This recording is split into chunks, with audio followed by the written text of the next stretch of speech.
Hello and welcome back everyone, we Weeb Online, and today I'm gonna continue the story What If Naruto Became a Cyber Demon? Part 5. If you enjoy this video, please give it a big thumbs up, and to watch more videos like this, subscribe to my channel and turn that bell notification on so you never miss an upload.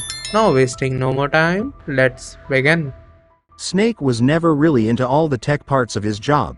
He liked things that were simple and didn't care much for the high-tech trend that seemed to be taking over the world in the last 15 years. Still, he had to say something after being tortured on Ocelot's small electric bed. Oh, he still wasn't really into tech. Snake was repeatedly shocked for a length of time that no one knew because he wasn't keeping track. He was then thrown into a nearby patient room with windows on 3 sides to rest before his next session with Ocelot's favorite body of work. He was going to sit there and let his behind get shocked again like there was no tomorrow. Still, he wasn't carrying any of his gear, and he was very tired from what he had just been through.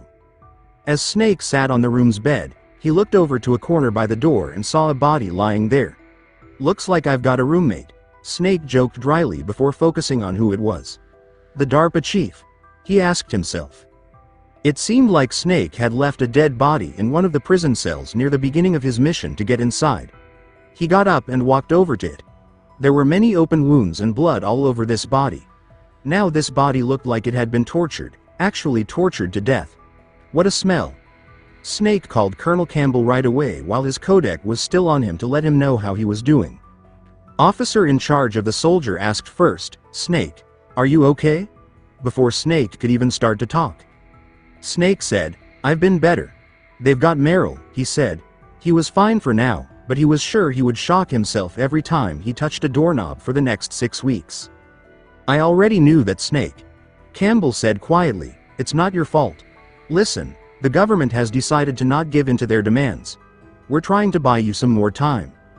Snake was sick of being pushed around, so he said, "Come on, Colonel." From the beginning of his mission, he could tell something wasn't right, and things kept getting stranger and stranger. "Why don't you stop acting dumb? I'm sorry about Meryl, but I want the lies to stop now," he said. He could hear confusion on the other end of the line, so he kept talking. Metal Gear was designed to launch a new type of nuclear warhead. And you knew it all along, didn't you? Snake only needed his silence to know what to say. "Why did you try to hide it? I guess you can't tell the grunts, huh?" that enemy said with a smirk. He said, "I'm sorry." He was sorry for a lot of things, some of which Snake didn't even know about, even though Snake knew what was going on with Metal Gear Rex. "You've changed," Snake said glumly. "Metal Gear, secret advanced nuclear weapons research. Does the White House know about all of this? Just how deep does this all go?" "As far as I know, the president hasn't been briefed about the Rex project." "Need to know basis, huh? Is that the idea? He should have just retired. This mission was just another thing he didn't need in his career." Snake knew deep down that he couldn't get out of it, but damn it, he wanted the chance. He didn't want to be used as a pawn, at least when it came to respect. Campbell could tell that Snake was getting more irritated as the conversation went on, but the cat was out of the bag. These are sensitive times. Even sub-nuclear tests are causing quite a stir. That is, the president wouldn't be responsible if someone found out about the wrong research and said he knew about it. This is called plausible deniability. Yes. And tomorrow the president and his Russian counterpart are scheduled to sign the START, Strategic Arms Reduction Treaty, 3 Accord. That would all change if something like Rex and the new nuclear warhead were found. That's why the deadline, Liquid said. Snake had to agree that Liquid knew how to pick his spots. A new point of view was given by Naomi, who said, "That's why we can't let this terrorist attack go public. START 2 hasn't even been ratified, among other things." Campbell said, "This has to do with the president's reputation and America's place as the dominant superpower." Snake laughed. "So patriotism is your bullshit excuse for circumventing the Constitution? Please, Snake, just stop them." "Why should I?" Snake doesn't feel very patriotic right now, and he's had enough of being kept in the dark about things. They made him do this even though he didn't want to. Another weak reason to keep going is, because you're the only one who can. He couldn't fight if he didn't have a reason to. They couldn't have expected him to do this if he didn't want to. "More or less," Snake said. "Then tell me about this new warhead.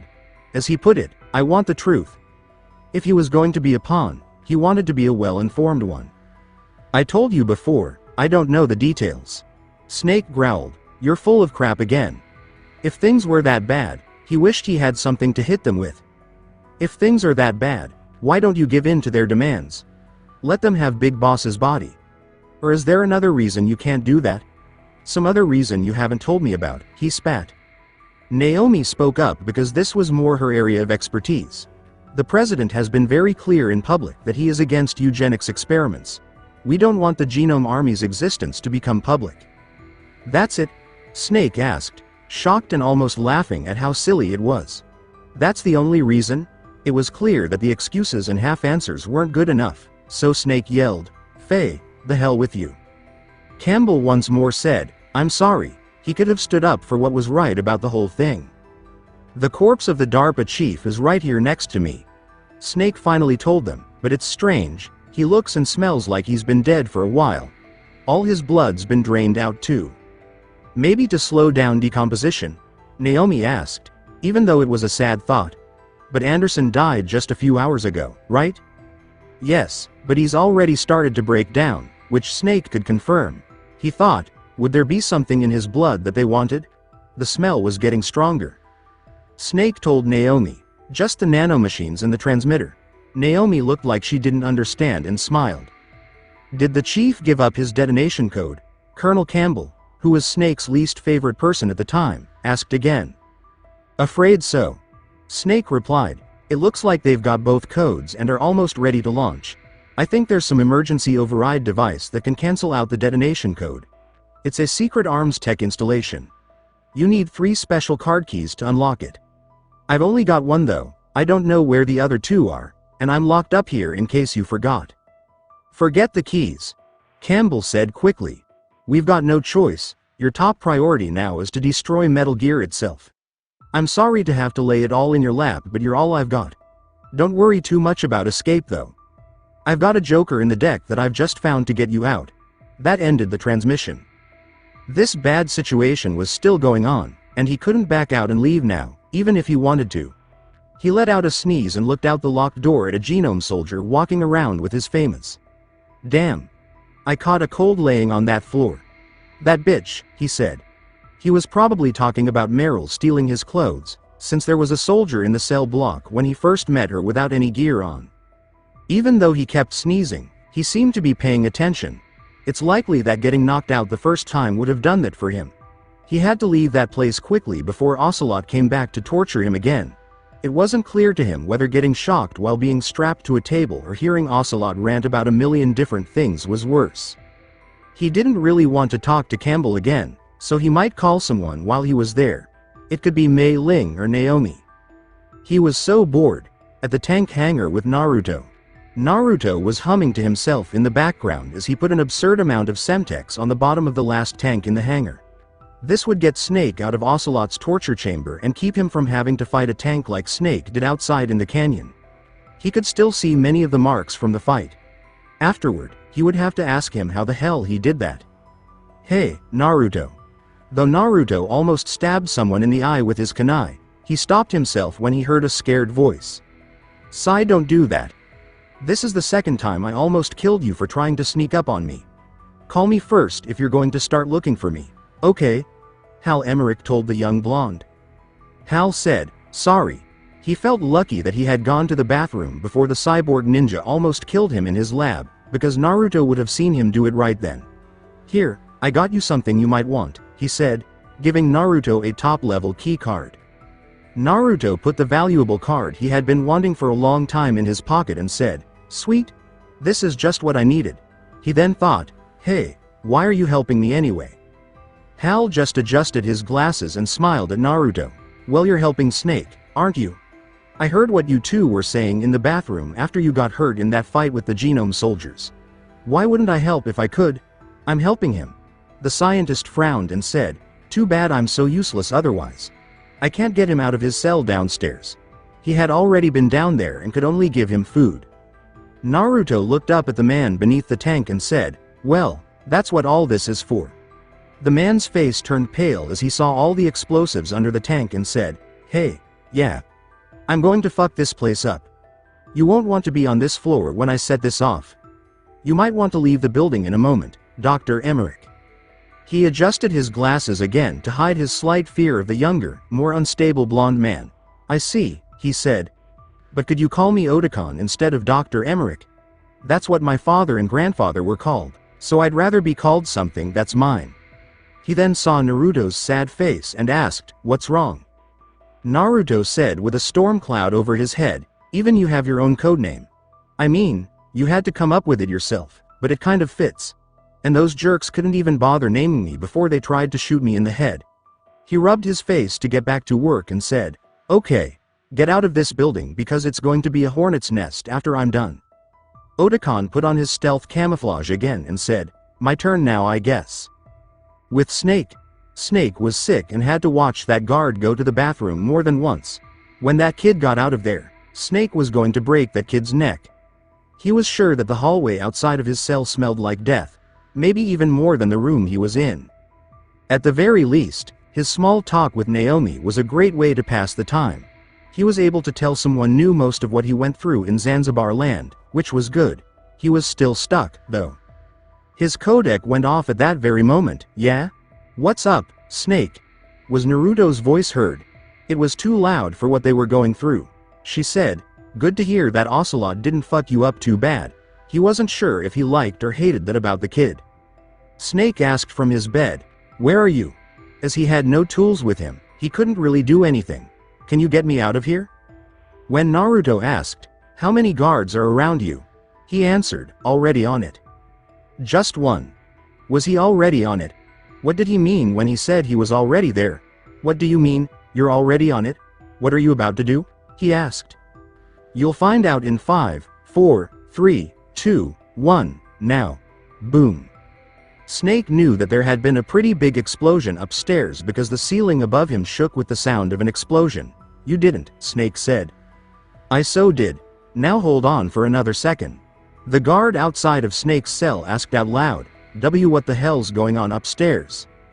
As he ran out of the bathroom and pulled his pants up, he ran to the door to leave the medical wing, but as soon as he opened it, someone who looked like they were hovering over the doorway grabbed him. They choked him out. When the sound of the guard's body hitting the ground stopped, Snake heard Naruto whistling as he dragged the guard by the collar through the medical wind, dropping him in front of his cell door, and taking the key from him to open the door. Snake stepped out of his cell as the door opened, removing the barrier between him and the strange young soldier. He looked down at the guard who was out cold and then up at Naruto with a smile. I know I shouldn't ask this question, but what did you do upstairs? He shrugged and said, nothing. I just blew up the other tank in the hangar. Maybe I used too much C4. He then pointed to a room off to the side and said, all of your stuff is in there. I saw it when I was dragging this guy over here. Stupid people, they didn't even take his stuff anywhere. Snake thanked him and then ran to get his things. Thanks, kid. I'm going to the communication towers. What are you going to do? Before giving Snake a thumbs up, Naruto told him, I'll get Meryl. Just leave it to me. Snake gave Naruto a nod as he left the room, which meant he trusted him to do it. Snake didn't say much, to put it mildly. Naruto shook his head as he saw the guard lying on the ground. The guard hadn't even had a chance to pull his pants back up when Naruto grabbed him and threw him out. He took his famous away from him and kicked him to wake him up. Wake up, Johnny, he yelled to get the man's attention. While lying on the ground, the guard with the balaclava snapped his eyes open and looked up at a face with whiskers and blue eyes. Be boss. What are you doing here? He asked, sounding scared of Naruto. When he woke up in the cell block after Naruto knocked him out, he felt lucky because he had seen other people who weren't as lucky. He was one of the few people who had survived whatever happened there. Are you going to kill me? Well, I won't kill you if you're not stupid enough to keep going along with Liquid's stupid plan to launch a nuke, Naruto said, as if the answer were clear. Then why were you even a part of it in the first place? Johnny asked quickly from the ground. Johnny scratched his head and raised an eyebrow as he tried to remember. I really don't remember. For some reason it seemed like a good idea, but I started thinking about it a little while ago. He asked, and Naruto was ready for him to do it. If he still wanted to, he would just punch him in the behind and throw him in jail. He didn't want to kill a friend because he was the only genome soldier who had been good. When Johnny looked into Naruto's eyes, he almost broke down in tears and said, "It's a stupid idea. I don't know what the hell I'm doing here, boss. But I couldn't quit. I don't know what happened, but it was like my morale just started falling." Naruto could only shake his head at Johnny and look down. "Mantis brainwashed the ones that weren't fully on board," he said. And now Mantis was dead after what Campbell and Naomi told him. He then smiled and said, "Blowing up the tank hangar right in front of them probably just made things worse for the hold over the troops." Johnny wasn't the only one who had been tricked into fully joining the line. After realizing Johnny had been talking, he said to himself, "And I really don't want you to kill me, boss. I don't want to do this whole rebellion thing, the whole time." Naruto tried to calm him down by calling him, "Johnny. I'll just hide and stay out of the way and you'll never see me again." No changes were made to Naruto's voice as he said, "Johnny. I'll leave the island. I'll leave the state. Hell, I'll leave the whole country. I'll go right to Russia, boss. Just don't kill me. I don't want to die for something I don't believe in." Naruto finally yelled, "Johnny, shut up." He picked Johnny up off the ground and shook him by the shoulders. "I'm not going to kill you. Just chill out and let me think for a second." The man was shaking in Naruto's grip, so he let go and began pacing. "Okay, I need your help." It took Johnny a moment to calm down because he was shocked that Naruto was asking for his help. "You need my help? Me? Now by help? Do you really mean death?" "I'm just asking because that makes more sense to me," Johnny replied. Stupid Johnny as always. It was good to see him again, or at least Naruto thought it was good for now. It might have been better to brainwash him. He didn't believe that because he knew that brainwashed Johnny was still pretty damn bad at what he did.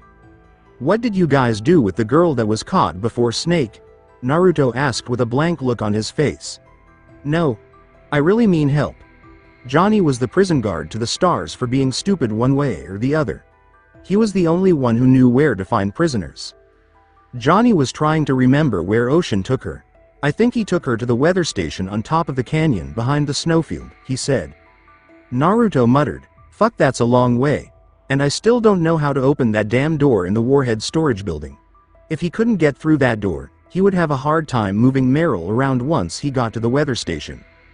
Johnny raised his hand like he was in school and said, If you're talking about the door that they locked because of the blizzard tonight, then I can open that door." Naruto looked at him funny and asked, "What's wrong, boss?" He was shocked and asked, They wouldn't give me a card key past level 2, but they gave you the password to open the huge door to the room that stores nuclear warheads." He laughed hurtfully and then yelled, "I fucking hate Foxhound so much," into his mask. Johnny waved his hands in front of his face and laughed at the misunderstanding. No, boss, that's not it. I've got next to no clearance in this base," he said with a smile that made Naruto think of his old sensei Kakashi.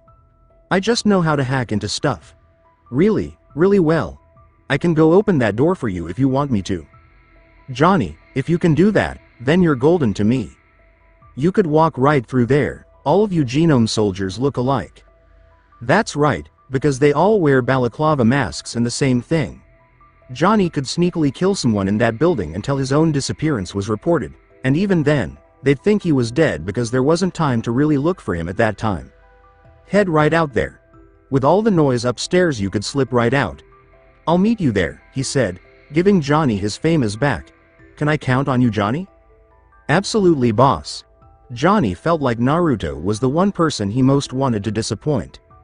He was the only person who ever helped him. The other genome soldiers who had Big Boss's genes never really paid him any attention. Naruto was giving him a choice about what to do, and if he said no, he wouldn't even kill him. Or at least, he thought Naruto wouldn't have killed him if he said no. He thought it didn't matter because he said yes. "That door will be open by the time you get there. I'll call you when it's done." Johnny quickly left by going upstairs. Naruto said, "Great." Naruto would have normally palmed his face because Johnny was acting so frantically, but there was probably a firestorm upstairs right now, so Johnny could probably get away with running like that. It was time to move on. He was probably a long way behind Snake by now. After leaving the show he had done upstairs, he hoped he had liked it. But now he had to find Meryl, and if Johnny told him to go to the weather control station, he didn't have any other leads to follow. He just thought of it later and looked into the room where Snake had been to see what he had to deal with. He didn't expect to see the DARPA chief's body in the corner because he had already seen it in the cell block, where it was much better preserved. When he saw that the blood was gone from his body, he tilted his head in confusion. Then he remembered that there was one Foxhound member he hadn't seen at all on the base yet. Octopus always did that nasty stuff like taking his subject's blood into his body when he was going to imitate them. He shrugged carelessly. I guess that nasty stuff caught up with him earlier tonight. It was now clear where Decoy Octopus was. That was a really stupid way to die. For some reason, he was put in place of Donald Anderson at the beginning of the mission to throw Snake off. Though it didn't seem to make a difference, he was dead now, so Naruto didn't have to worry about it anymore, if he ever did. That was one less group member he had to kill somewhere else. But when he saw the real DARPA chief's dead body and saw all the cuts, bruises, and other injuries, he thought that Ocelot must have gone too far when he was questioning him about Rex. What a crazy old man. But that was different. He still had to work and keep his promise. To keep his promise to find out what happened to one of Campbell's few important people, he would do everything he could to set Campbell's important person free. He couldn't leave a friend like Meryl to die, plus it was the right thing to do. He got out of the cell block the first time through a vent that was still attached with weak screws, so he just ripped it off and climbed up to the roof. Even though he really wanted to see the tank hangar, which was certainly on fire, it wasn't worth the risk of getting caught. He thought, okay, as he climbed to the top of the tank hangar's roof. The goggles and face mask helped him when he had to climb through the smoke coming from the upper floors of the building. I'm out, so I need to get to the building where Johnny is, he said. When the door is open, he'll call me. He stopped thinking when the sound of the helicopter blades kept going through his ears. He knew he couldn't beat the helicopter because he didn't have any weapons that could actually shoot it down. As he dove back into the roof's broken ventilation system and watched it fly by, he thought, fucking liquid. He seemed to be saying that a lot today. I should have just taken the extra time and risk and blown that up instead. That would have really irritated him. He had enough C4 for both. It might have taken a little longer and more work, but it could have been worth it. If Snake had any luck, he would be able to figure out how to deal with the helicopter as it flew toward the communication towers. It wasn't just that Liquid couldn't stop being mad about whatever deal he made with Solid Snake. A Hind D was a bit much for just one man, wasn't it? Naruto put his hand to his ear to make a call and heard the connection between them go through. Yeah, Snake. I really hope you're in one of the communication towers right now, Snake said. I'm on top of the first tower about to cross the bridge to the second. It's a long story. WH. He stopped talking when he heard helicopter blades coming toward him. That's the Hind D, right? He wasn't really asking, just confirming what he already knew. He clearly replied, yep, as he watched it start to circle the communication towers. And Liquid's flying it, so good luck with that.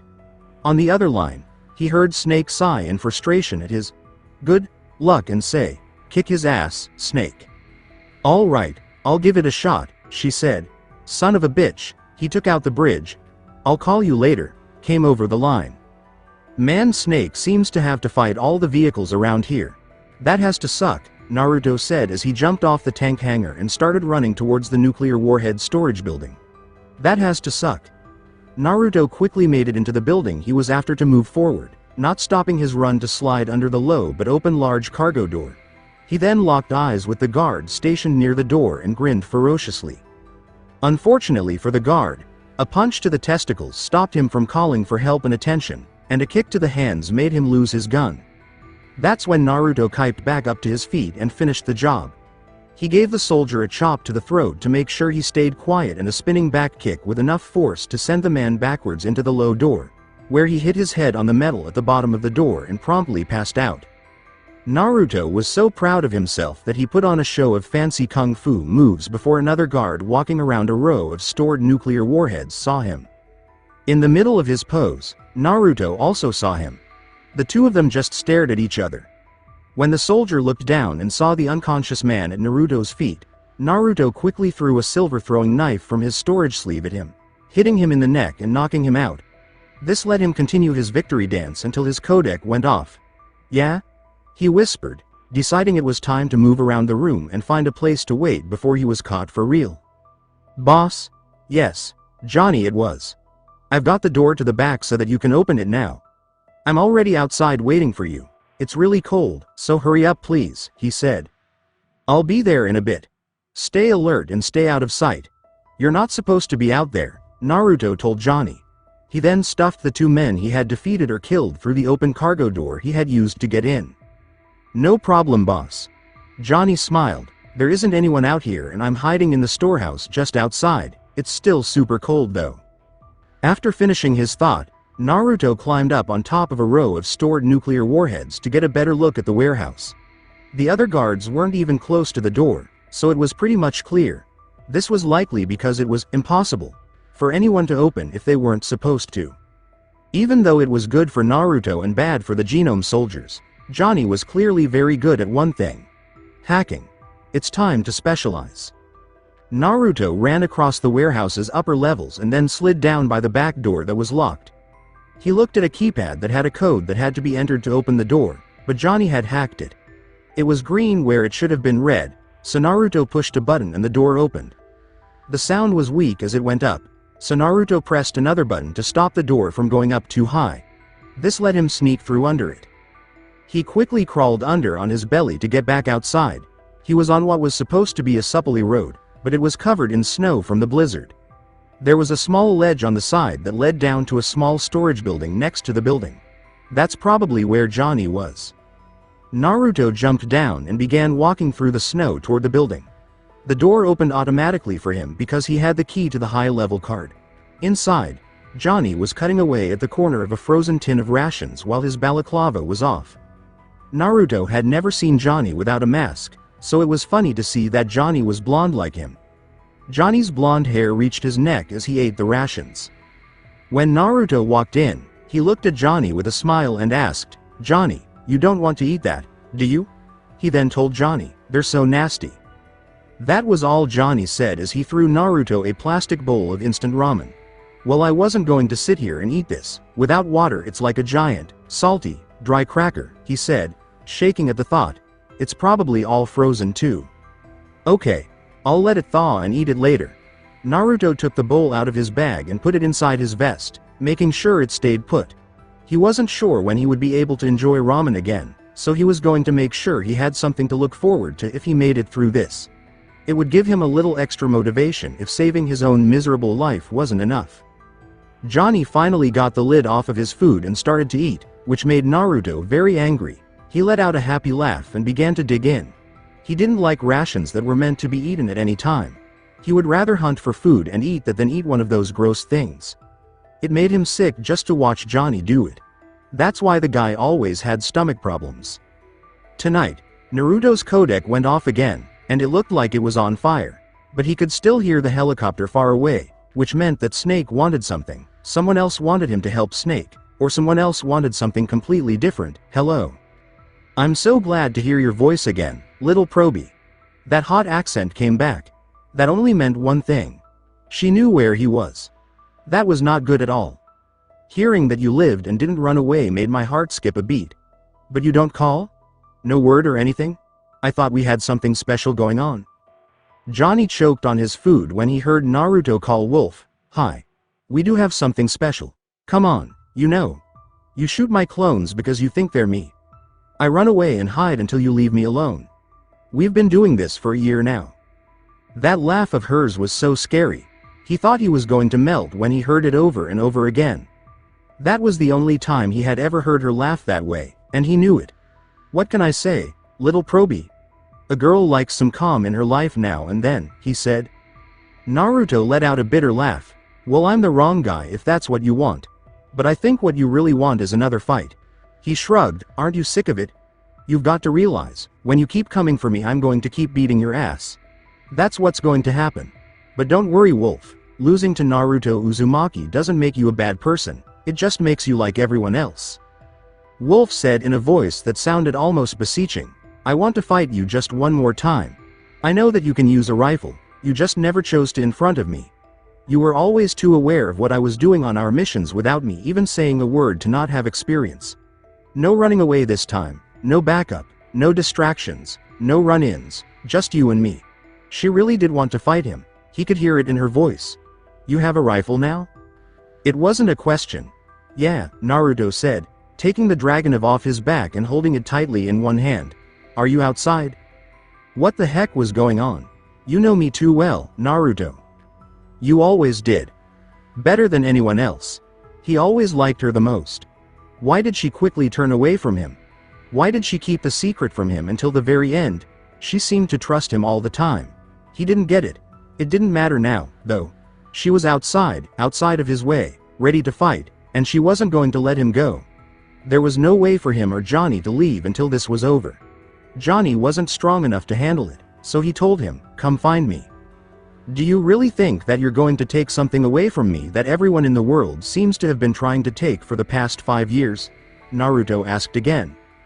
Naruto growled and said, "I already did. I meant my life. I didn't."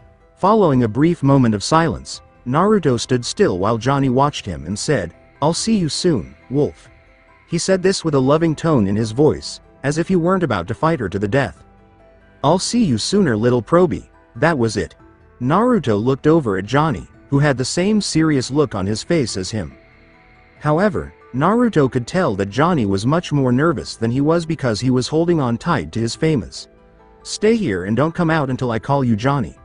You would never make it back to the nuclear storage warehouse if she knew we were in here," Naruto said as he walked over to the door and looked out of the small window in front of it.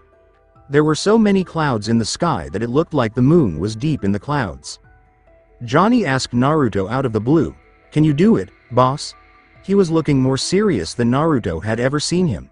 He thought the man's fear had probably reached a peak before this, because he couldn't keep shaking. "Can you really go out there and beat Sniper Wolf by yourself?" he asked. "If I accepted the fact that I couldn't win, then I definitely wouldn't be able to," Naruto said. "It's one thing to fight when you know you can win." He shook his head. "Anybody can do that. To keep fighting even when you know that you're probably screwed, win or lose, because you believe in what you're fighting for, that's really something as far as I'm concerned." "What do you fight for, boss?" Johnny asked him, interested. "Why do you do this?" "You know, I used to be able to answer that question in a heartbeat," Naruto said lowly. "I guess that's the reason I still fight. So I can find out my new reason. I'm not going to stop until I actually get my own answer." He put the face mask around his neck over his nose and mouth, then opened the door. Johnny stopped him again, saying, "Go kick her ass, boss." Naruto sighed to himself as he got ready to step out into the blizzard, where he knew he would be at a disadvantage. "That's the idea, Johnny," he said. "Time to reach out and touch someone, I guess." He said this as he stepped out into the blizzard again, half expecting to take a bullet to the dome right then and there, but he didn't. He turned to this side and saw the snowfield, which was the big area of wooded land in the middle of Shadow Moses's facilities. Wolf was there. There was no question about it. So, he jumped over the fence and landed right in the snowfield, which was like a pit. Being forced to fight in this way hadn't happened in a long time, and even when it did, it wasn't real. He was just practicing with clones. Wolf wasn't a copy. She was the world's best sniper. There were both good and bad things to say about the fight he just got into. He had cover, which was good news.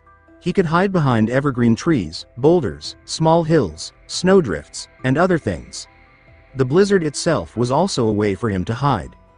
The bad news was that Wolf knew how to make these things work for her. She wasn't stupid. She knew how to hide and move around without drawing attention to herself, but not as well as he did. She also had a better sense of smell than he did. She could still tell he was there even if she couldn't see him if she wasn't sick, which she probably wasn't. Naruto thought about these things as he quickly hid behind the next snow-covered rock. He hoped that the light color of his clothes would help him in the real battle now that he was outside. In order to find Wolf, Naruto was about to stand up and use his scope to scan the battlefield, but he decided against it because it wasn't the best thing to do. Coming up like that would be like a dandelion in the middle of nowhere. He did his usual way of feeling out, even though he knew it was going to hurt really bad. In his place, he sent up a cage bunchen with a sniper scope that would look over the field for Wolf. Better it than him, he had to make the most of what he had, and the one thing that definitely worked in his favor was that he had more people than them. They could help him find her and take the heat off of him if he played it smart. Naruto stayed as low as possible as he came out from behind the big rock to start his own search. He made another copy to keep an eye on his sniper copy with an MP5K. There was nowhere to hide from Wolf. If he stayed still for too long, Wolf would shoot him.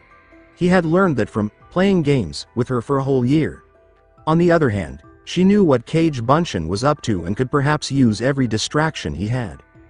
She told him that she had found his clones and shot one of them, but why did she miss?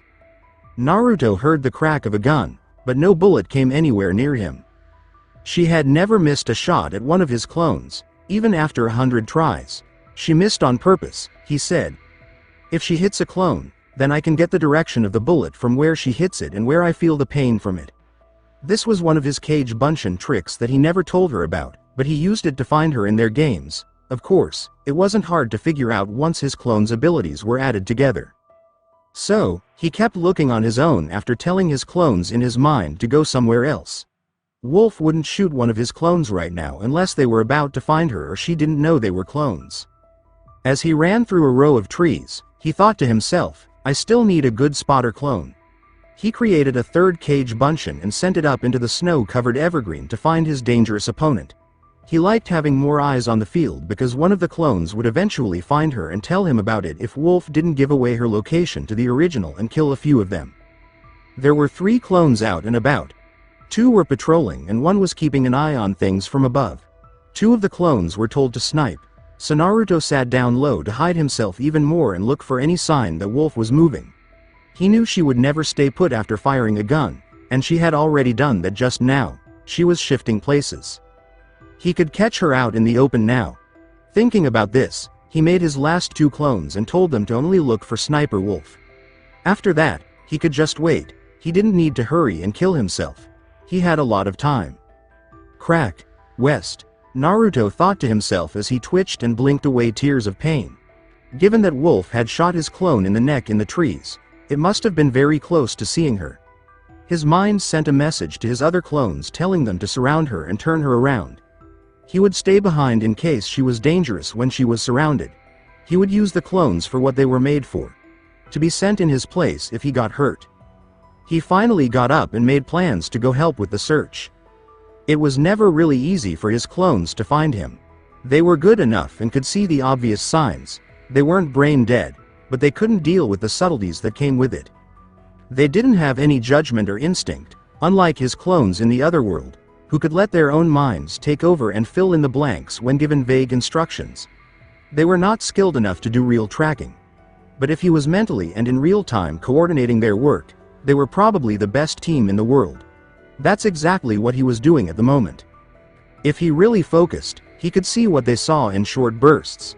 He had spent years training his clones to be good at battle, and it had paid off. It took him a lot of practice and a very clear mind to be able to focus on specific clones and order them like they were video game characters. But when he was in a battle, he never thought about anything else. With Cage Bunshin from Naruto, the 4 clones eventually got together in one place near the communication towers, where they all looked down with frowns on their faces. They went in the direction of Sniper Wolf's shot and thought they had trapped her, but they didn't. She seemed to have let them down pretty quickly. They only found a small container that had been dropped quickly. It contained the painkillers and muscle relaxants she always carried with her. She would never lose these because they helped her aim when she shot at her targets. One of the copies got down on their knees and tried to pick up the case, but the wire under it that led into the snow made it too hard to do. When they pulled on the wire, there was a big explosion that swallowed them all up. With Naruto the real, Naruto tripped and fell hard against a tree. He felt like the explosion that had just hit his clones had hit him through and through. He knew what it was like to be blown apart, which was cool. Wow, that was a new one. At least once in their life, everyone wants to be caught in a fireworks show. People who were lucky enough to die after it happened were able to avoid being hurt by the explosion. It was awful to be close enough to feel it. Crack Naruto's eyes grew wide when the shot went off, but in an instant, a clone fell from the trees holding its bloody neck.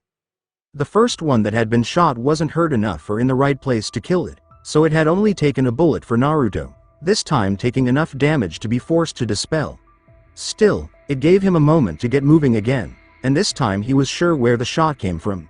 Not west, north. Naruto took a smoke grenade from his special supply pouch, which was slowly running out of items, and threw it hard over to where he thought Wolf was. He did this to either cover Wolf in smoke or cover the space between himself and her. In either case, she would be unable to see him, even if it was only for a moment. That was all he needed to get closer. He didn't need Dragunov because he switched back to his MP5K. A sniper rifle wouldn't help him get close, which was the only situation where he was sure to win. Naruto almost came out into the open as he got closer to the smoke cloud at the end of the forest in a clearing. When the smoke cleared, he saw a small group of wolf dogs looking around confusedly and barking when they saw him. Naruto made a face and said, "She just pulled one of my tricks. She just used the normal person version of a Kawarimi. She didn't need chakra because she already had decoys like the wolf dogs set up, and they told her where he was, whether they knew it or not. Maybe he wasn't the only one who had grown since they joined Foxhound.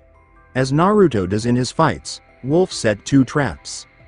Crack this time, the second one led to him finally getting shot by Wolf. She had tried for a year but had never been able to hit him with a real bullet. On the left side of his chest, it hit him. He knew that his vest wasn't even close enough to stop a sniper rifle bullet. Wolf also used mercury bullets to kill her targets after she shot them in a bad spot. It was fatal to get hit in the chest. He got down on his knees and grabbed the spot on his chest where he had been shot. He started to pant as his MP5K dropped from his hand. Wolf came out from hiding at the far end of the clearing, next to a snow-covered jeep, and walked toward Naruto. "I could at least spare you your request. To be shot in the heart instead of the head," she said. She stopped in front of Naruto and got down on his level. "I finally got you." Naruto didn't say anything. He just looked up into her eyes with the same shocked look he had when he was shot and reached under his vest to pull out a broken plastic bowl of ramen that had small amounts of blood on it. Wolf's eyes got bigger. You couldn't hit Naruto in the heart because of his special vest and the extra thing that was hidden behind it. Even if the bullets were poisoned, you would have to hit him vitally for the damage to matter. Naruto said quietly, "No, you didn't." He then quickly rose from his knees and threw a punch at Wolf that she just barely blocked with her sniper rifle.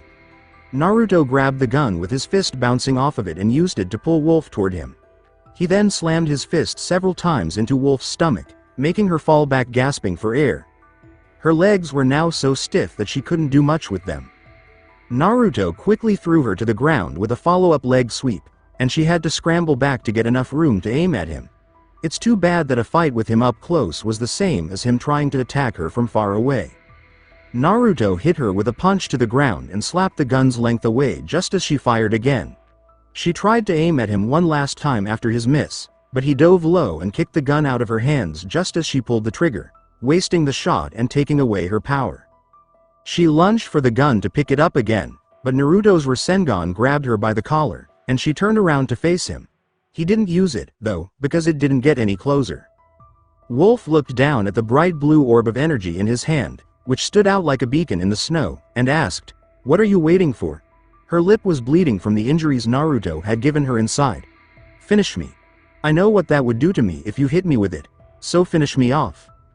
While still holding on tight to Wolf, Naruto said quietly, "I can't kill you. I don't want to. How could you ask me to do that after?" She cut him off and said, "It's your job. You have orders. Do it." She didn't seem afraid of keeping her word. He shook his head and let go of his Rasengan. "That's not my job. As a member of Foxhound, it was my duty to stop you guys in the best way possible. Nothing I've done today was ordered. No one has told me what to do all day. It's all been me." He then saw her smile and asked, "What are you smiling for?" "I really was right all along," Wolf said, seeming happy about what Naruto had said. "That was always why I liked you, little Proby. You were always untamed. Even when given orders you carried them out the way that you wanted. You never compromised your own morals or went against what you believed in. I guess this was why you and Liquid never got along. You were never truly on his side the way I was, you just followed his orders." Naruto said with angry narrowed eyes, "I still hate Liquid for what he's doing and what he did to me. I just don't like anything about him. And I want to hate you for betraying me, Wolf, but I just can't. You were the only one I really liked." His angry eyes quickly went away, and he said, "What you did for me." No, she didn't say that. She smiled even bigger, if that were possible. "Yes, we never did talk about that, did we? I never got to ask you if you liked my birthday present," she said. Naruto was about to answer, but she cut him off again. "But then I told you not to talk about it again after that night, didn't I? I did promise you I would make a man out of you." He had a hard time keeping things normal after Wolf let him make love to her in his room on his birthday, but he did it in the end. When he caught Mantis picking around his head, he almost set him on fire because he knew that was the only way to catch the man. He made sure that Mantis never did it again. She told him to forget about it all when the sun came up the next morning, and for some reason, he did what she asked. They never talked about it, and he never even brought it up, but Wolf wouldn't hurt to make a joke about it now and then. And he kept his promise. He never talked about it again, even though it was on his mind every time he was feeling down. He thought it was an act of kindness from her because when would he ever have time to do it any other way? It's likely that no girl would have touched him when he was hurt so badly that he would be sent home for good. Although he had hit her hard enough that she wouldn't be able to walk for a while, Naruto shook his head and slowly laid her down in the snow. "Why did you do that for me?" he asked. He never understood why, and he never asked because he couldn't. After a short time, he just came to accept it. Wolf laughed from where she was lying on the ground until it hurt. The wolf dogs were purring because she was hurt when they came over to see the aftermath of the fight between their two favorite people at the base. "It's really simple actually. Because I love you, stupid," she told him. He looked shocked, but she laughed again. "Is it really that hard to believe? I always get what I aim for in the end. I just got you in a different way first." As if he were being punched, Naruto had to take an unintentional step back. Why would you possibly say that you L? He choked on the word and found it hard to say. He should, right? Someone had never said that to him before and meant it that way. "Love you?" Wolf finished for him with a small laugh. He was still a child in some ways now. "You have a personality that is inspiring. Your will to live is unmatched. Even when you don't know what's worth living for to you, all you do is keep going. You're loyal to the people you think have a reason to be loyal to," she said. "Just look at me. You didn't kill me even after all that's happened." Naruto shook his fists together and said, "I would have joined you." He said it as if he were admitting it to her and to himself. "If you had told me that, I would have revolted with the rest of you. And that's why I never told you after that night," Wolf said. "You don't believe in the cause of why we're fighting. How could I possibly make you fall in love with me and take away your choice? You would have joined us just because I was fighting, whether you believed in it or not. I would have been caging you. I would have been stripping away one of the reasons I loved you for in the first place." She shuddered at the idea. "I never would have been able to live with myself, because I'd have done to you the exact thing we're fighting against. I would have been making you fight for my reasons instead of your own. I would have been using you like a puppet or a slave. I would rather you die as you were than live like a shadow of yourself." Naruto felt better after hearing her whole story. He could totally understand, even though it was strange. Even though she thought he would say he loved her back, she didn't want to make him into someone she knew he wasn't. If he meant something to her, it would not have been fair to him at all. He still had a question. "Why didn't you kill me at the canyon? You gave me the chance to get away. Why didn't you just end it there instead of giving me a chance?" Wolf sat up against a snowdrift and held her hurt torso. "I couldn't kill you so helplessly. It wasn't right. I don't kill women, children, or people who aren't a threat," she said. He had just shown what a bad excuse it was by biting her after beating her. "I was a threat even without a rifle. If I was going to kill you," Wolf began before grimacing, "then I wanted to do it in a true fight. I wanted to face you down evenly, get a chance to look into your eyes as we fought, not at your back. It was why I shot your clone at the canyon and not you." Naruto's eyes got big. "You missed on purpose?" He gave her a nod. "I can tell the difference between you and a copy, Naruto. I've been watching you closely for over a year. That was to cover my own backside and give you the chance to come back and fight me for real. I wanted to see your skill. You were quite an unorthodox soldier." She looked at him once more. "You were not a disappointment, just like that night." He took off his mask to show her his whole face and said, "So I guess I win." "Yes you do." Wolf sighed. "Now go ahead and finish me off, hero boy. You know everything about me. It's only right that it's you that kills me in the end. I've shamed myself by taking part in this plot. Shamed myself in betraying you all for my revenge for Saladin's sake. I'm no wolf, I'm a dog." Naruto made a firm, "No" sign and said, "No you're not. You were always a wolf. No, I'm not going to kill you. You say you're ashamed because of this? Well, I'm not letting you die easy. I've been waiting years for someone good enough to kill me, and it's you. And you say no to me when it comes down to it? Wolf asked him with a raised eyebrow. Naruto nodded and shook his head. Well, too bad, because it's not your choice, it's mine. Winner chooses what happens to the loser, and I say you're not dying yet. If you wanted to die, you should have kicked my ass and told me to do it then, or fought Snake instead. Wolf couldn't help but smile at him, even though she was being shot down from the death she wanted. He wasn't going to follow anyone else's will as long as he had his own reasons to believe in something else. When she thought of someone else who wasn't willing to be used by others, she said out loud, "That bleeding heart of yours is your greatest weakness, Naruto. So why'd I love it so much?" she asked. She told herself this. But Naruto only heard the first part, which was more insulting. The comment made him grin maniacally and twitch his eyebrow. Oh really? Well, it's not a weakness tonight, because who just kicked your tight little ass all over the place? Now Naruto says sleep. He finished by putting the sole of his boot on the temple of her head, taking her out. He wasn't going to hurt her. He didn't mean to kill her. Not before what she told him about their relationship, and he was not going to after that either. They still had some problems to solve, and to say the least, shooting her was the easiest way to get out of there. He also didn't like killing people he had already beaten. After taking a step back to take it all in, he saw that the wolf dogs were all around him and could tell that he had let Sniper Wolf live because they were panting happily. After his heart rate had slowed down and the shock of what Wolf had just said had had a chance to settle in, Naruto looked around and saw that no one else was in the area. He then pointed to the unconscious Sniper Wolf and said, "Kami, I'm so awesome. I didn't even fire a single fucking shot the whole time. Snake might be good, but he's not Naruto Uzumaki good. What does he have on this?" At the exact same time, there was a huge explosion in the sky above the communication towers. With Snake, Communication Tower Roof 2. As Liquid's Hind D steadily spun from the sky above the 28-story buildings, it caught fire. "Come on, fly," he yelled, but the controls were useless at this point. Damn! Even with the lead propeller going full blast, it was only delaying the inevitable. The huge metal bird would fall. "Snake!" he screamed at the top of his lungs as it hit the ground in a fiery crash.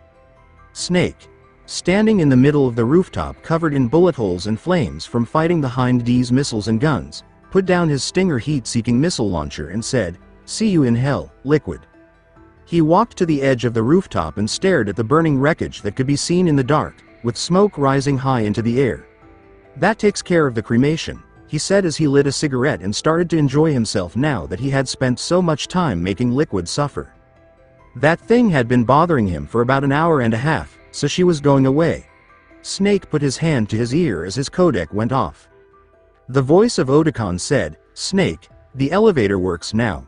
You can go to the bottom of the tower." Snake asked, "You fixed it?" He had to take the stairs all the way to the top of the second tower after rappelling down from the first one because Liquid destroyed the bridge that led across to it. Then he couldn't even take the stairs down to the bottom of the tower to move forward because there was wreckage in the way. As luck would have it, it would work when he was ready and not in a hurry. "That's it. It started moving on its own. It's now heading toward you." Otakon then changed the subject and asked Snake, "What was that explosion?" Snake answered with a blink, as if he had just jumped a fence. "Oh, I had to take out that helicopter." As Otakon was amazed at his unlikely victory, Snake didn't understand why the wind sounded like Naruto's voice yelling into the sky that life was unfair and that everyone should have the same chance to be a badass. It had to be the wind, though, because no one's voice could have been heard 28 stories up over the sound of a helicopter on fire and strong winds. He had never heard the wind sound like the word "Datbeo," though. He wasn't even sure that was a word, though. Even though Naruto's clones were slowly digging the covered jeep out of the snow, Sniper Wolf was still unconscious and well tied up next to him. Naruto laughed to himself about Snake's big win. Big deal. He probably used guided missiles. Why did Snake have to pull that right when Snake's self-esteem was at an all-time high? It wasn't necessary for him to be so cool to shoot down a helicopter by himself. It was even cooler that he did it to Liquid. As the fight went on, Naruto would have been yelling at Liquid the whole time until he set her on fire. By the way, he wasn't envious at all. To calm down, all he had to do was tell Snake that he had a relationship with Sniper Wolf when he turned 18. Of course, he wouldn't do that because Wolf might really want to kill him if he did. Also, because it was a very private matter that shouldn't be shared, even though he did think it was cool after telling her about it. Johnny walked up to Naruto and said, "Boss, you called me, right?" He then asked, "Did you see all that fire? Someone shot down the Hind D? That's incredible. Who's good enough to do that?" Naruto asked, "Oh wow, you really beat her?" with a blank look on his face. Because Snake won with a big explosion, Naruto started to complain to himself that other people would think Snake was cooler. It's likely that no one would notice that he beat a sniper across a huge field without firing a shot, since Solid Snake already took out a Russian attack helicopter by himself.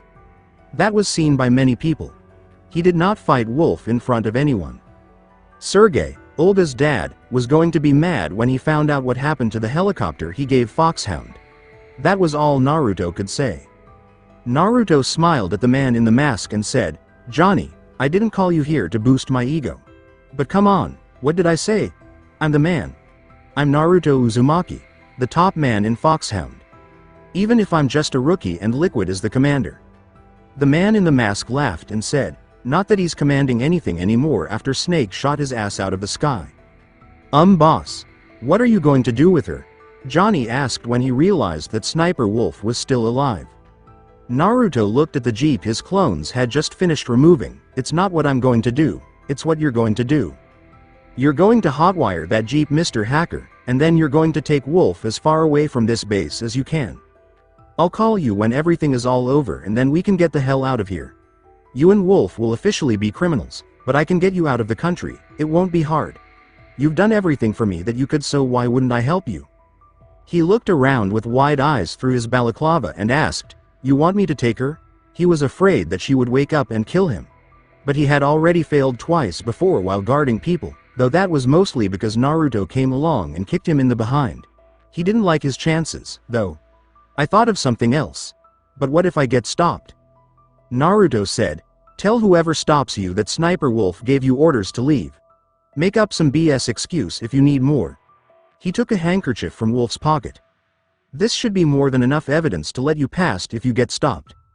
Just be cool, and if that doesn't work you have a gun, a vehicle, and the drop on them. Do the math." "Right," Johnny said, "I'm cool. I'll be cool." He looked at Wolf again and saw that her face was moving, even though she was still asleep. He didn't believe in himself after that small move. "I can't be cool, boss. I'm not the guy for something this big." As Johnny went on another rambling rant, similar to the one he had in the medical wing, Naruto reached into another pocket of Wolf and took her case of painkillers and pills to calm her down. He took a few of the second type and grabbed Johnny's balaclava from the front. He pulled it up and put the pills in his mouth before putting the mask back down. Johnny had no choice but to take the pills. He freaked out for another 15 seconds before he stopped and looked down at Wolf calmly.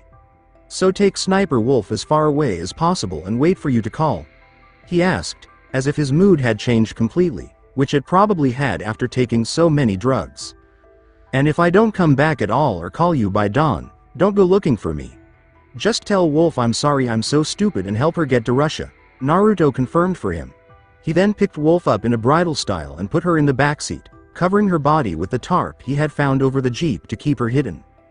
Johnny asked Naruto, "What's in Russia?" as he jumped into the front seat of the jeep and began to hotwire it. "You know, my family is from Russia, and I've always wanted to go," Naruto said without meaning to. Naruto ran his hand over Sniper Wolf's cheek and then wrapped the tarp around the rest of her body. "The Gerlukovich mercenaries are in Russia. They gave Liquid the Hind, so I think they have a hand in this. They'll at least give you some time to come up with a plan, if they don't do it all themselves. If things get tense, just ask for Olga and tell her that Naruto Uzumaki owes her a huge favor." Johnny nodded as the jeep's engine started up. "But wait for me until after the sun rises first." Johnny sat there for a minute to let the jeep warm up before he drove off. "What are you going to do next, boss?" he asked. Naruto told her, "Go get someone else out of trouble and then go kill Liquid." He was ready to shoot Liquid in the chest with any gun he had on him, because he knew that a stupid helicopter crash wouldn't kill her. He wanted to see the deadness in his eyes to make sure that everything was over. "And I don't mean kick the shit out of Liquid. I'm really going to kill Liquid. I've wanted a reason to do it for a year," he said. John asked him, "Can you do it?" Even he knew that Liquid was dangerous. especially since Liquid had actually lived through a helicopter being shot down and was still able to carry out his plan. Naruto gave him a firm nod and then ran off to get to the weather station at the farthest end of the snowfield and canyon. Why did everyone ask him that over and over? He wouldn't say he would or could do it if he wasn't able to. But first things first. He had to free Meryl, and I hope she was still alive and well. Outside of the weather station, on the far edge of the canyon at the end of the snowfield. Yes, this was definitely the spot. There were more guards outside than inside the warehouse that stored nuclear warheads, and that was just to watch over a stupid weather facility. That made sense at the time. Naruto tried to guess, off the top of his head, what the weather was like in Alaska right now in February. It was fucking cold and snowing. Wow, that was a bad prediction. He could see why this place was so important to keep an eye on. Not really. It looked like they were guarding something important, and it wasn't forecast equipment for sure. The building was a simple gray one-story structure of a good size, with a bunch of dishes on top of it. It was built up on a fake slope against the canyon wall. He thought about whether he could kill all the soldiers in front of and around the station without letting the whole base know he was there. Since it was on the eastern edge of the base, they would have to work hard to get more help there in time to fight him even if the alarm went off. Every soldier would need 20 minutes to run from the main part of the base. He didn't really care in that case. It will take 10 minutes to get Meryl out of there. He didn't need that much more time, so it was whoop-ass time, just to make sure he could leave quickly when he had her, just in case she couldn't walk. He also had a sniper rifle and 5 cage bunchen spread out around the building. The soldiers who were posted didn't know he was nearby, which was an advantage. Along with his Dragonev-wielding clones, Naruto and Sniper Wolf probably fell in love with him all over again as they shot at the weather station. It took them only seconds to clear the outside of the building. It has been said before that Naruto and his clones were the best team in the world when things went their way. Once the outside was safe, Naruto sent his clones flying and went inside to search the building itself. As Naruto went deeper inside, he noticed that there weren't as many guards as there were outside. He left a clone to keep an eye on him so that he wouldn't be ambushed while he looked for Meryl. He wasn't sure where else to look for her if he didn't find her there. She could only be hidden in so many places that were out of the way. But in the main control room, she was tied up and passed out. At least they were kind and smart enough to help her with her wolf gunshot wounds after the wounds were cleaned up and the bullets were taken out. It made him feel better to know that she was still alive when he took her pulse. Well, that's some good news today, he thought to himself as he put his hand to his ear to make a call. Hey, Colonel. You should already know that I found Snake and I just found Meryl. Considering everything that's happened, she's actually as well as she could be. When Campbell heard the good news, she felt relieved and said, "Thank goodness. This whole thing is a mess. She wasn't supposed to be involved in this." If the man said something so vague, Naruto frowned and told him, "Well, either way, don't worry about it." He meant that everything would be okay for now. "I have to wake her up though. I can't do much if I have to carry her all the way out of here. And even then, things aren't done yet." His eyes got hard. "Speaking of our deal, do you know anything yet?" He grunted over the phone because he couldn't believe his niece Meryl was being so mean to him. "You have to give me more time than just an hour, Naruto. I sent out the order, and they've set up a helicopter to go to Master Miller's house. Like I said, you'll know when I know," he said.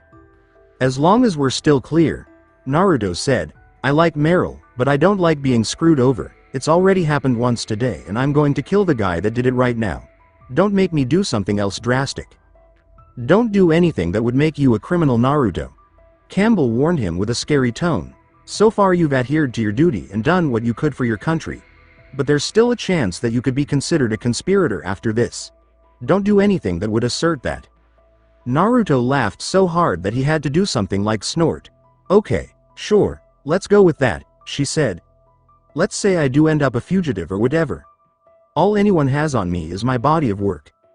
I don't have a listed address or anything concrete, and only a handful of people know I exist at all.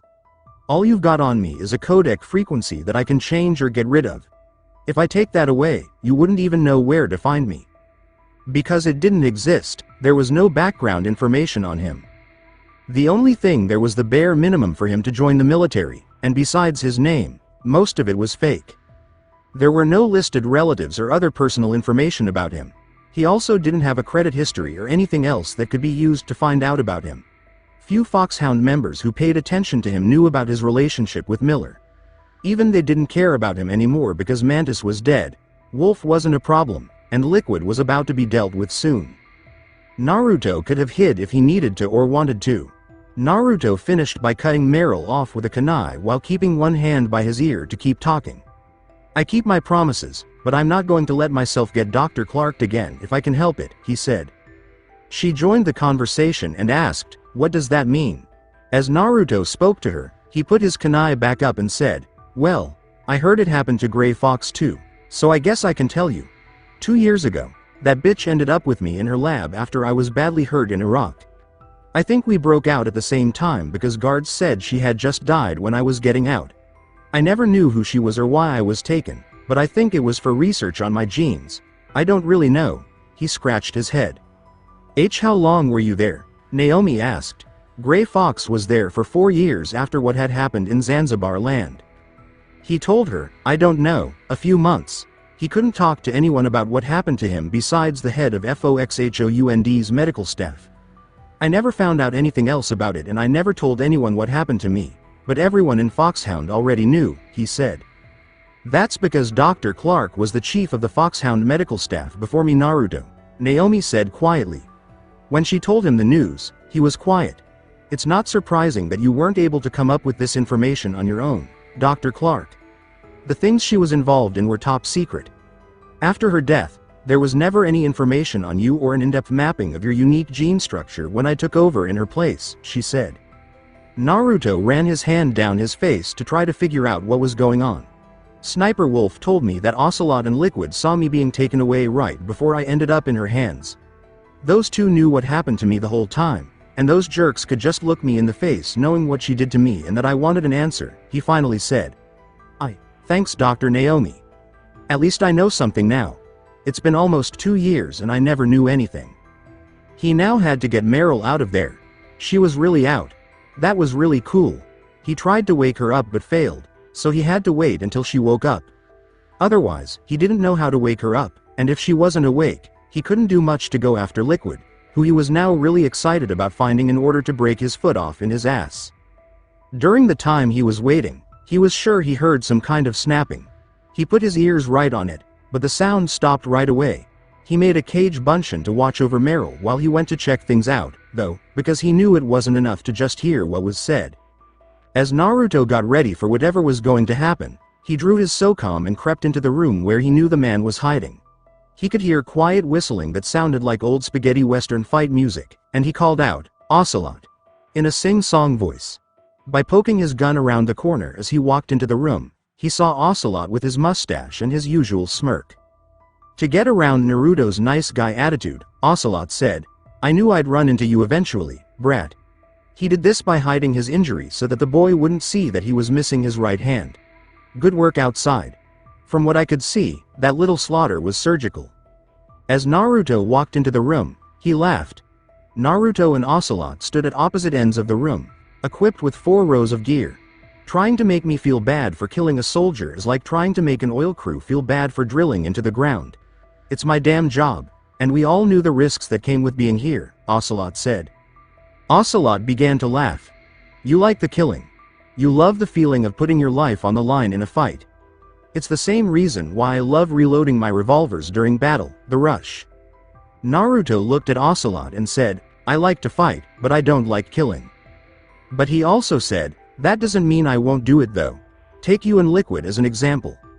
I'm going to kill Liquid. That's it. There's no ifs, ands, or buts about it. He's dead when I see him. You, on the other hand. I'll try not to kill you, but only because I need one of you jerks alive to answer my questions. If I end up killing you, well then that's too bad for me, he said as if killing Ocelot would be a small setback. You have no idea exactly how deep this rabbit hole goes, do you? Ocelot laughed at Naruto for thinking he could easily get any of his answers. I know you know who took me from Iraq and did experiments with me, Naruto yelled at him. I know the bitch was a part of Foxhound until she died, and I say good riddance as far as that goes. So why didn't you tell me? Why did you even let me join or even ask for me at all? Ocelot didn't care if Naruto was upset due to his lack of knowledge about the situation. His calm reply: because Liquid wanted to see if you were an agent of theirs. It was too much of a coincidence that the recruit we were scouting out just up and disappeared for months only to resurface. You could have been a spy after that, since we didn't have access to you even though it was known by the top brass that we were interested in you. So Liquid reached out to your benefactor. In case you resurfaced anywhere we would know, since you would return to him first, and we were right. Ever since then we've been watching you to see if you knew of our plot to take Metal Gear Rex and break away from the US government, but you didn't know anything. Better safe than sorry though. Hence their desire for him after he went missing. To keep an eye on him. But why in the world would he have been a spy? Not only did he listen, he didn't ask. It was too close to our deadline to begin our plans to get off course and pique their suspicion, so we took you into the unit but kept you far enough away that you knew nothing. Ocelot said, at first we tried to just get rid of you once we knew you weren't a spy.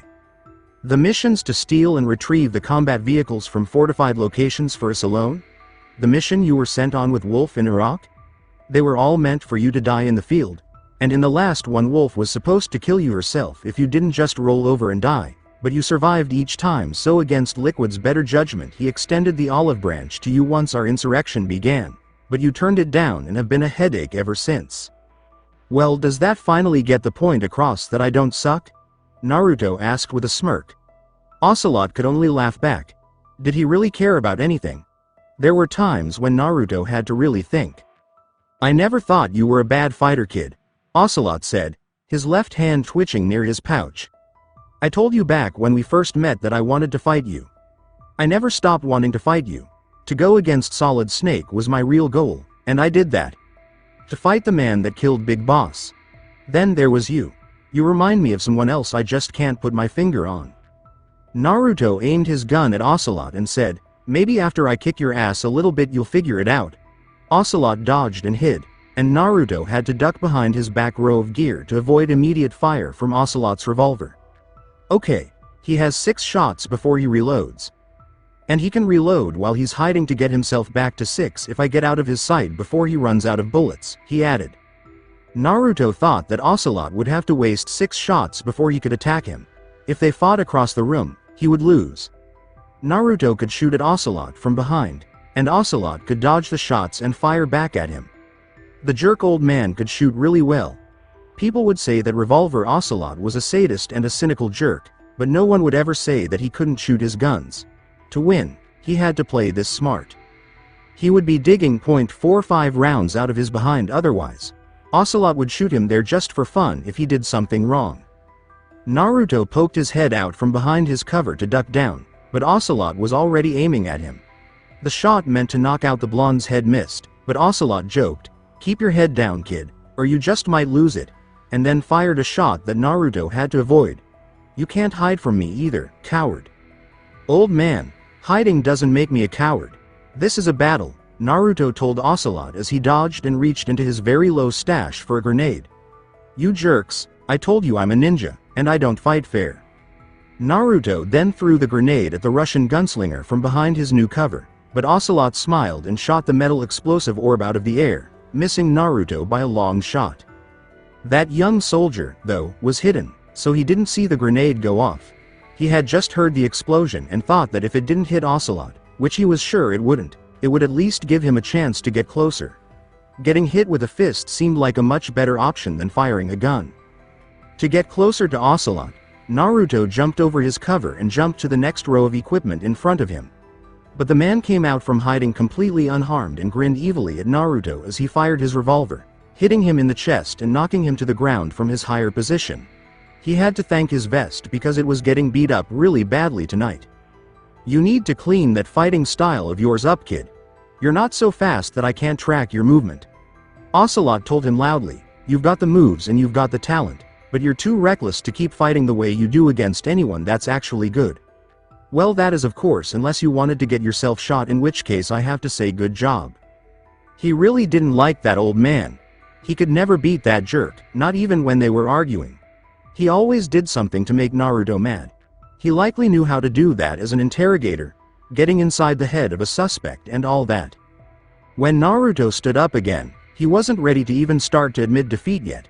He took longer to aim and shoot than Ocelot. He had to figure out a way to win. Because he thought he had to move back a whole row from Ocelot to avoid another ricochet shot. How did he get so damn good at that? Naruto took out his supply pouches and looked at the fistful of shuriken he was holding.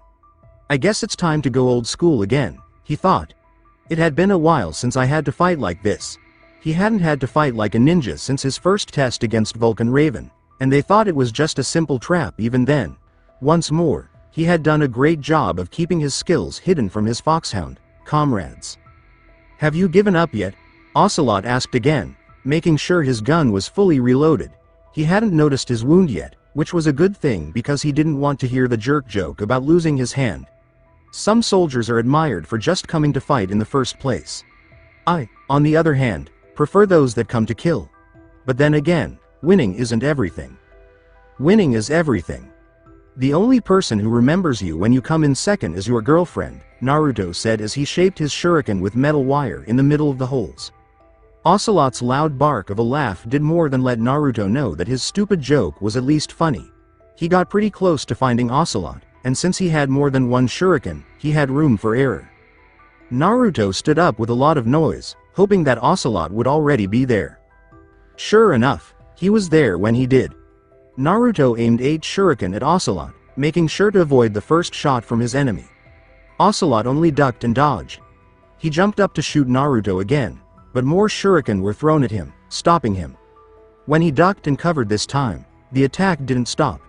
There were sounds of metal hitting things all over the room, which made Ocelot wonder if the kid was dreaming. The broad side of nothing was getting hit by his attack. What were you throwing at, my shadow? Ocelot asked as he stood up, but Naruto pretended to throw the black kunai knife at him. When Ocelot jumped to avoid being hit, he found himself suspended in the air. What? He asked. He was caught in a mess of wire that finally broke and let go of him. Naruto smiled as Ocelot's weight made the metal wire he had used to line his shuriken break. He seemed to be throwing the small metal stars all over the place, but they were all connected to the kunai ring that he had stabbed into the wall next to him. Gotcha, old man. Naruto yelled as he grabbed the mess of wires that Ocelot was caught in and pulled them tight, squeezing them to whatever parts of the man's body they had gotten around. He then sank his foot into his row of covers to keep himself in place as he violently pulled on the bunch of wires in his hands over and over again. Ocelot kept getting hit hard, usually in the head, against his far row of sturdy cover. It felt like someone was fishing and the line got stuck between 2 rocks, hitting him over and over again. This brat is bashing my damn brains in, he thought. It looked like Naruto was doing exercise rows while standing on his cover that was bolted into the ground on the other side of the room. These rows were hitting Revolver Ocelot with machinery that was bolted to the ground. I'm bow flexing the hell out of you, Ocelot. Are you still conscious over there? Hello? This was great. He had been Ocelot's little lackey for about a year before he put the boots to him and showed him what he was made of. I hate this. Is that you, kid? Ocelot thought as his body and face hit the row of machines in front of him. He was actually making holes in the metal with his face. Ocelot had to think quickly and come up with a plan. He would only have one chance to make it work. When Naruto pulled him toward the machines, he slowly started to work his way up. He was able to get a good look at Naruto, who was still trying to knock him out in his clever way, when his head finally poked out over the top. That was a really cool way to fight with wires. He had never seen anyone do that before. He then slowly worked on his left hand while holding his revolver up. He made sure Naruto couldn't see his arm move until it was high enough for him to aim without being seen. As soon as Naruto let go of his ropes again, he raised his gun and fired one well-aimed shot that he knew would hit the target. As Naruto pulled one last time on his ninja wire, something hard hit him in the forehead. He had to let go of the wires because he was being thrown to the ground again. He didn't move, and Ocelot knew it. He wasn't going to stay any longer because he didn't care if Naruto was dead or not. He quickly ran away from the weather station to get all that metal wire off of himself and get back to Liquid and Rex. An Ocelot bullet hit Naruto in the head, and he was lying on his back until he let out a sound that sounded like, ow.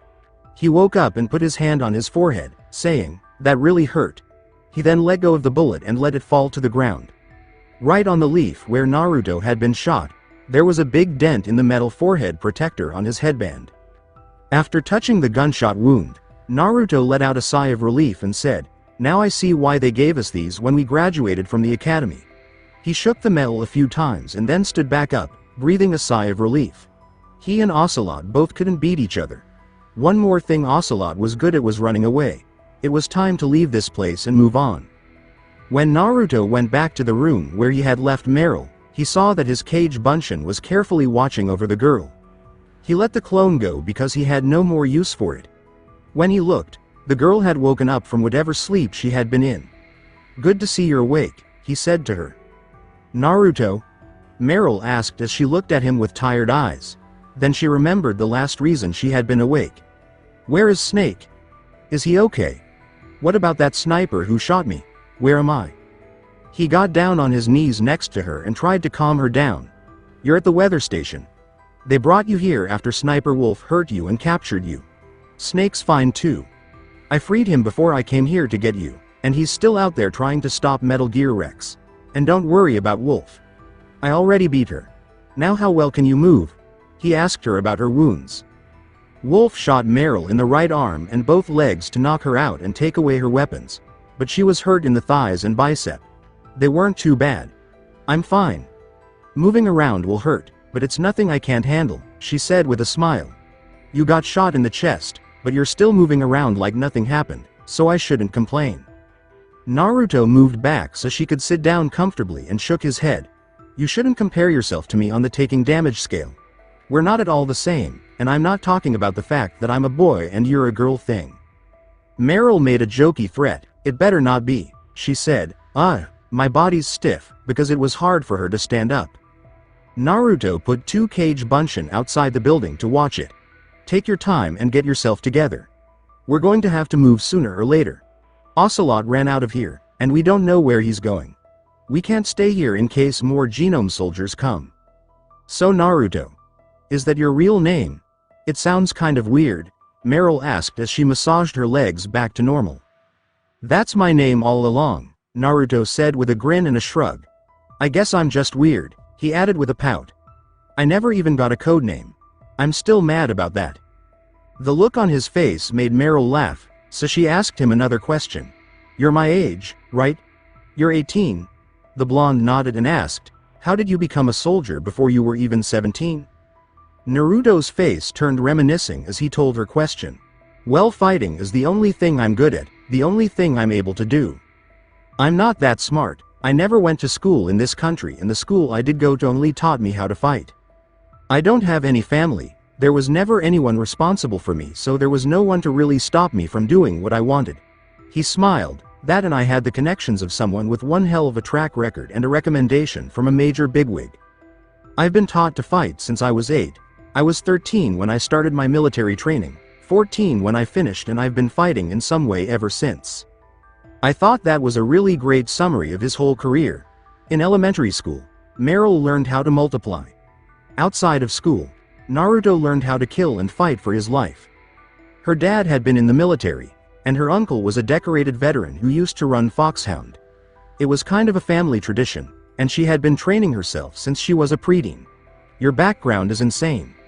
You're an orphan and a child soldier, and you're still so well balanced. If she thought Naruto was balanced, it was because she didn't know him very well.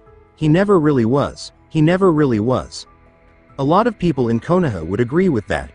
To be honest, he learned what was appropriate most of the time and how to hide it well while living with Miller and Catherine. Since she only knew him for one day, she had plenty of time to figure out that Naruto was completely crazy. As long as they made it through Liquid's uprising, that is. The attention Naruto was getting made him feel bad, so he just rubbed the back of his head.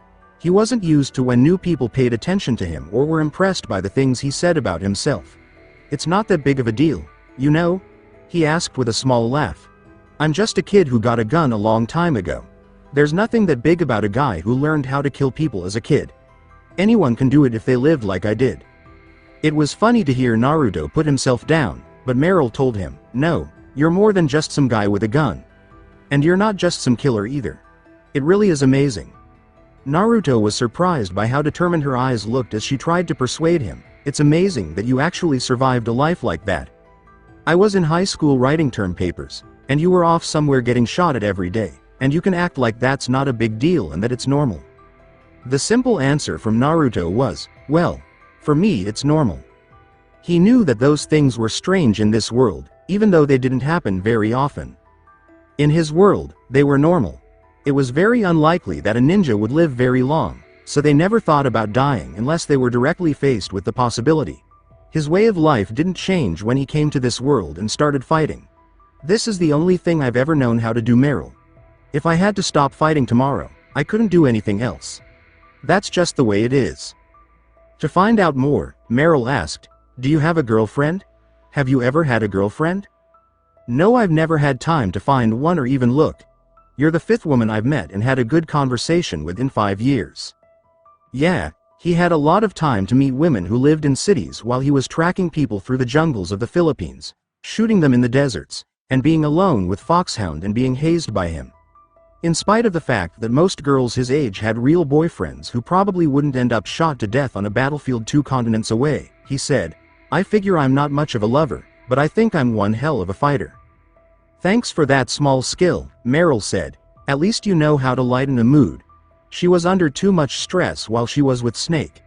They might have done something wrong later when her nerves got the best of her, getting them into even more trouble. There's something about you that's really good on morale, even at a time like this. Naruto got up from where he was kneeling to stretch his legs. Yeah, well, I've learned that it doesn't matter how serious you try to be, it doesn't make you better or worse in a fight.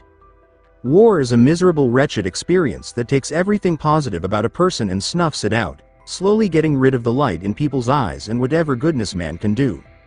He said in a bored, nonchalant way as if he wasn't talking about a serious subject. The second a gun is put in your hand and you're sent off to fight, it doesn't matter how good of a person you are, sooner or later you're going to be a shell of yourself. You're going to see the worst things imaginable, you're going to do things that you never thought you would have to do, and you're going to find out just what you're willing to do to stay alive and to make sure your enemy dies. Meryl's legs finally felt better enough for her to stand up. She did so while still staring at Naruto and paying close attention to what he was saying. And you've seen these things. I blew a man in half with an explosive in Afghanistan. Naruto said, I called in an airstrike on a base rooted deep in the jungle in the Philippines and watched 2 men run out from the wreckage on fire, burning to death. I've killed more men with a kunai than most people have killed with their standard issue weapons. He gave her an intent look. If I turned all gloomy and downcast about the things I've seen, then I lose. I'll lose my true edge, what makes me special. I'll end up being cynical, I'll hate myself, I'll lose my faith in people. Meryl spoke up quietly and said, you'll end up like Snake. Naruto really liked Snake, so he didn't want to say it that way. That was the case, though. It couldn't be put in any kind of spin. Snake was sometimes nice, but it didn't happen very often, especially when he was working, which Naruto and Meryl already knew. No matter what, Naruto didn't want to end up that way. He liked how he was. Snake doesn't trust anyone. And he really doesn't have the wrong idea, to be honest, but he's wrong about that. Everyone needs somebody to trust, even if it's just one person. It was a simple idea. Find someone you can trust, even if you plan to lie to everyone else. You can't handle everything by yourself. So do you trust me? Meryl asked him out of the blue. She was shocked that she said that. Naruto turned to leave the room because he was ready to keep looking for Liquid. You haven't given me a reason not to trust you since we met, so yeah. Yeah, I do trust you. And I hope you trust me too, he said. You might be wondering how I can not trust someone who has helped me twice already. While following Naruto outside, Meryl asked herself, so where are we going now? As they stepped back outside into the cold, Naruto told her, deep into the heart of this place.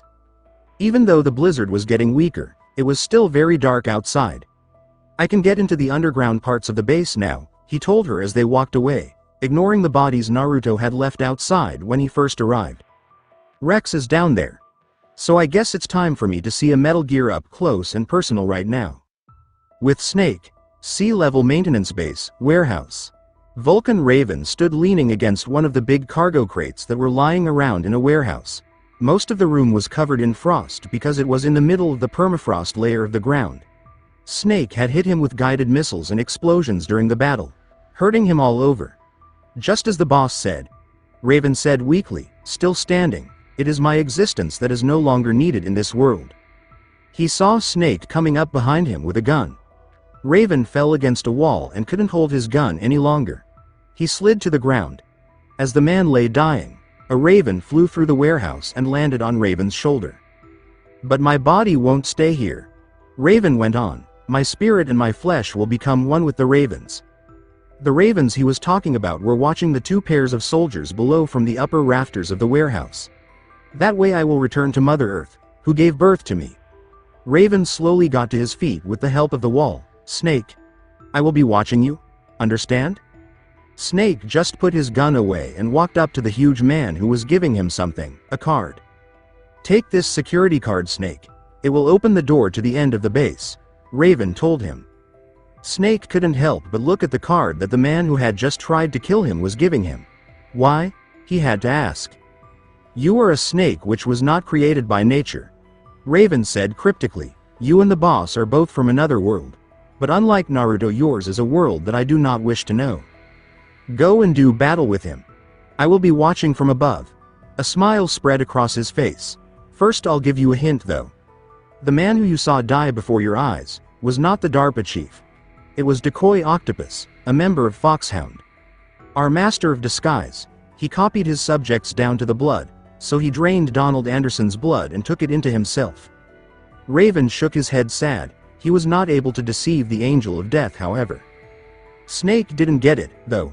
But why go through all that trouble? He asked Raven, whose legs looked like they were about to give out. Why pretend to be the chief? The big man laughed and said, that's the end of my hint. You have to figure out the rest of the puzzle yourself. At that moment, ravens started flying around the room, getting closer and closer to Vulcan Raven. Snake. In the natural world there is no such thing as endless slaughter. There is always an end to it, he said. The ravens then flew on top of him and started pecking at him, eating him alive. Snake didn't turn around to see what was going on. He just turned around and walked away. You are different. Snake asked Raven, what are you trying to say? He didn't turn around, even though he could hear the pain in her voice and what was going on around him. Raven spoke to Snake, but his voice got weaker as Snake moved away, but the echo could still be heard. Every step you take is paved with the corpses of your enemies. Their souls will haunt you forever. You shall have no peace. This sounded more like a curse than anything else. Hear me, Snake. My spirit will be watching you. The ravens flew off, and Snake walked to the far end of the warehouse to the door. When he turned around, all that was left of Raven's body was blood and his huge gun. That's all Snake did. He just stood there and stared until his codec went off. Snake, it's me. Master Miller. A support person far away told him, it's about Naomi. But you need to turn off your monitor. By the time it was clear that Campbell was listening, it was too late. Campbell asked, what about Naomi? Miller answered with a low curse. Snake asked, Colonel, is Naomi there? No, she's away. He said, she's taking a short rest. Now what is this about Naomi? Okay. Miller finally gave up on keeping it a secret. Maybe we should also tell the Colonel about this. Dr. Naomi Hunter isn't really Dr. Naomi Hunter. I thought her story about her background sounded a little fishy, so I looked into it, Miller said. And? Campbell asked quickly. He had to know these things while the woman was on his submarine working on a mission with a lot at stake. Miller kept talking. There is an actual Naomi Hunter, or should I say there was one. But she's definitely not the woman we know. The real Naomi Hunter disappeared in the Middle East. Our Naomi must have somehow obtained her identification papers. Campbell asked, so then who is she really? She must be some kind of spy, maybe sent to sabotage this entire operation. Campbell's paranoia and the small space of the submarine did not get along well. So you're saying she's with the terrorists? I don't want to think about it either, Colonel, Snake said, but she is working for Foxhound. So you think she played a part in the uprising? Campbell asked his friend. It was tough to believe. Naomi was a really nice person most of the time. Right at this point, Miller spoke up again, or she could be working with a completely different group. Campbell asked, as if he knew someone else Naomi might be working for, different group. Naomi replied, it couldn't be. Colonel Campbell was shocked when Miller pretty much told him, put her under arrest. Campbell replied, She needs to be arrested and questioned to find out who she's with. Campbell could see what Miller was trying to say. If she's one of their spies, we could be in a lot of trouble.